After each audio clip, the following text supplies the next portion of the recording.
আসসালামু আলাইকুম। ৪ ঘন্টা শেষ হয়ে গেলেও পে স্কেলের রুদ্ধদ্বার বৈঠক এখনো চলতেছে। বৈঠকে আসলে কি বিষয়ে আলোচনা হবে সেটা এখনো দেখার বিষয়।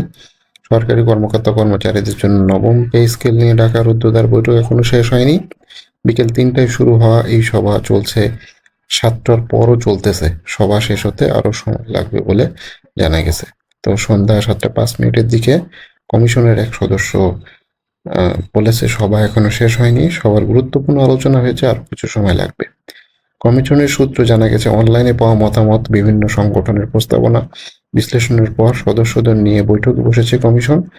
এই বৈঠকে চূড়ান্ত সুপারিশ লক্ষ্যে আলোচনা হবে। তবে পে স্কেলের সঙ্গে জড়িত অনেক বিষয় থাকায় বিষয়টি চূড়ান্ত করাটা কঠিন হবে। জানা গেছে নবম পে স্কেল বিভিন্ন সংগঠন থেকে প্রাপ্ত মতামত চুলচেরা বিশ্লেষণ করবে জাতীয় বেতন কমিশন। তো যেহেতু এখনো সভা চলতেছে, এখনো কবে নাগাদ এটার আপডেট আসবে, যেহেতু এখনো সর্বশেষ আপডেট এখনো পাওয়া যাচ্ছে না, তবে চূড়ান্ত একটা তথ্য হয়তো আসতে পারে। সেক্ষেত্রে যেটা বোঝা যাচ্ছে যে খুব শিগগির একটা ভালো সুখবর পেতে যাচ্ছে সরকারি কর্মকর্তা কর্মচারীরা। তো অনলাইনে যে সকল মতামত দেওয়া হয়েছে সেটার ভিত্তিতেই মূলত তারা যাচাই বাছাই করতেছে, এবং কর্মচারী সংগঠনগুলোর নেতাদের যে বর্তমান অবস্থা আপনারা জানেন। তো এখনো যেহেতু সভা চলতেছে, সবার আপডেট আসলেই মোটামুটি একটা ভালো খবর হয়তো সরকারি কর্মকর্তা কর্মচারীদের জন্য জানানো যাবে। এই ছিল সর্বশেষ আপডেট পে স্কেল নিয়ে।